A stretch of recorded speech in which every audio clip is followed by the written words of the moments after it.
talking about the challenges. The most challenging part, I guess, was this only, that your experience of 12 years and now you are, venturing into an MBA. I guess it's more like the kind of mindset you have. I think I have always been, even in the public sector when I was working, I was doing something or the other apart from my job.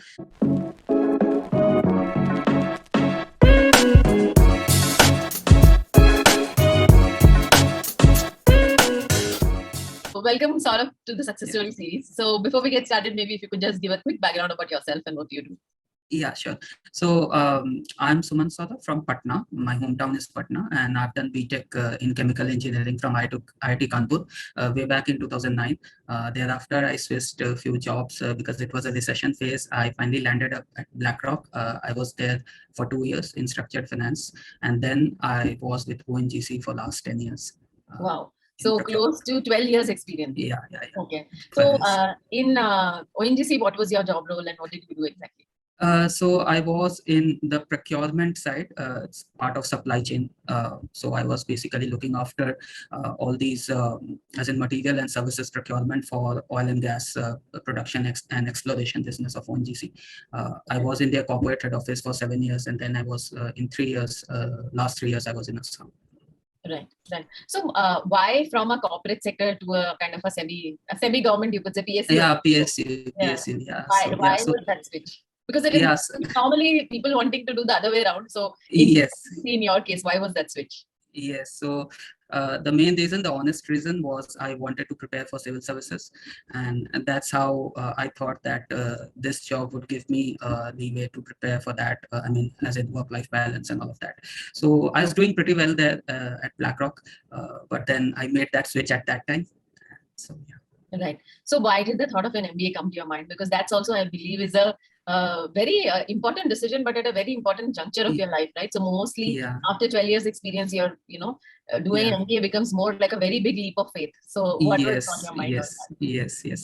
Yes. So you were just talking about the challenges. The most challenging part, I guess, was this only, that your experience of 12 years and now you are, venturing into an MBA. I guess it's more like the kind of mindset you have. I think I have always been, even in the public sector when I was working, I was doing something or the other apart from my job. So like I went twice to the interview stage of civil services. Even then, if I could not qualify, I started sharing my knowledge with people, whatever I could do apart from my job. So there has been a kind of a mindset that I cannot stop at this. So there has been a growth mindset, I would say. So at this juncture, with family and everything well settled, it was really a difficult decision to make, but I guess for the long run, it should turn out to be eventually good.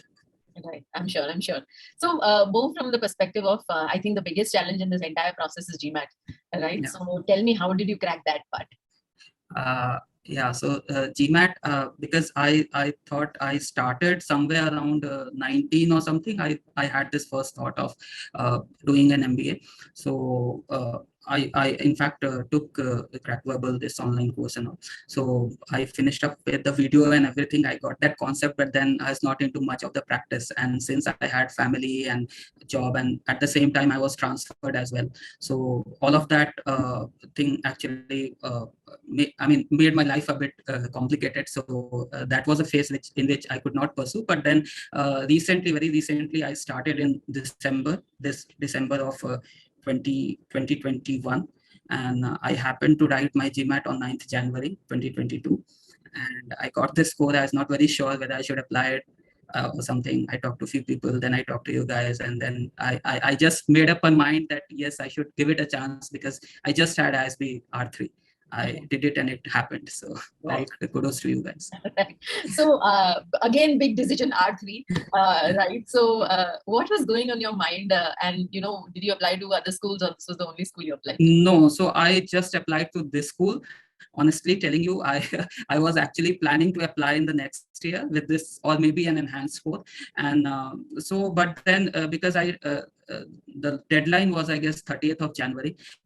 I got the score at that time. So I just had barely 15-20 days to prepare for the application thing and all. And there you guys, I mean, I cannot just thank you for that. So yeah, it was a great contribution of you people in, I mean, helping me to frame my application essays and everything.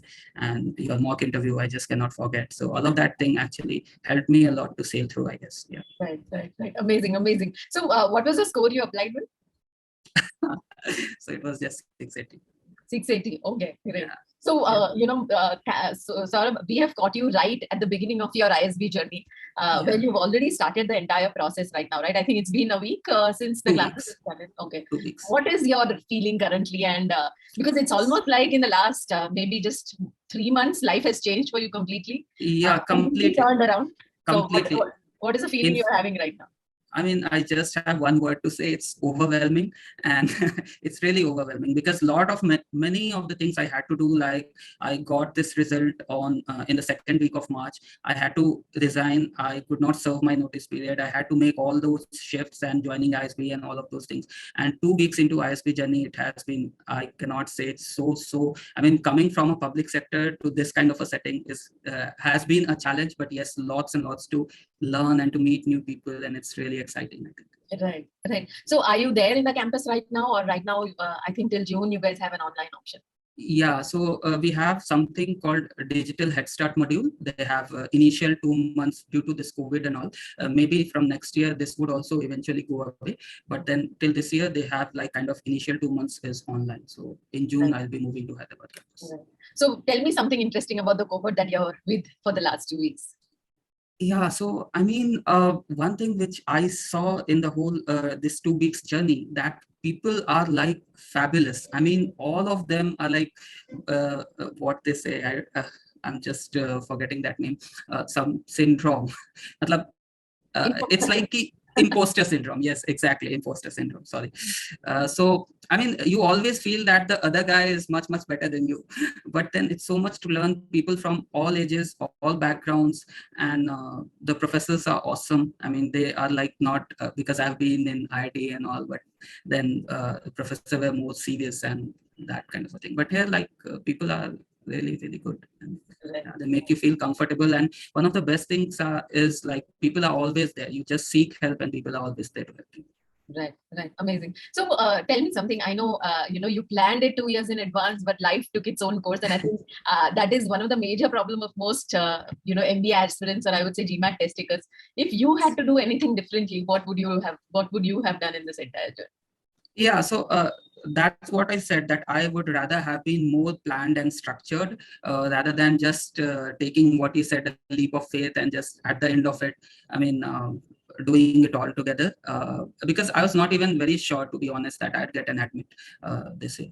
So looking back, I think I could have been more structured and planned, but then given my constraints and all, apart from job and family and things, like even when I was taking the ISB interview, I was having a parallel, I mean, apart from my job, I was doing something else, my own thing. So I mean, all of that thing came together. So that's how life has its own plans for you. I know.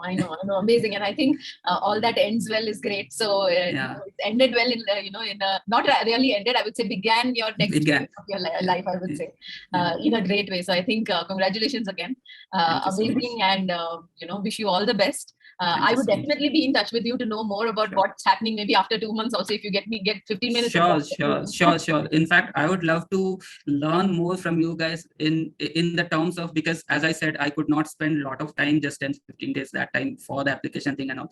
I'd actually want to talk to you more regarding what are the career opportunities, in what way should I frame my journey. Right. That's one of the things I still need to explore, because I haven't researched a lot on that part. Right. Absolutely. I'm more than happy to help you on that, because I think one of the most important part after you get in, because maybe getting in is one of the most important, focus, or it's that aim that you have. But after you get in, it's the another journey, because there's so much that it has to offer. You have to pick and choose at what makes more sense of your time, and so that you make the most of that in that direction, because you'll be having sessions, you'll be having assignments, some talk will be happening, and you will feel that I just want to do everything at one time. Currently for this call, I just got out of another entrepreneurship talk going on parallelly, and I'll just join this course. So it's like happening somewhere or the other. You're gonna miss something or the something or the other. So you need to choose. Basically, what they say that ISB is the kind of a platter. It's a buffet. You need to choose something out of that. Yeah. Cool. Thank you so much for giving me this time. Thank you so much. Yeah, thanks so much. It's been a lovely journey with you guys, and I'll always keep in touch. I'm so glad you chose us for that. Thank you so much. Thank you. Take care. All the best. Bye.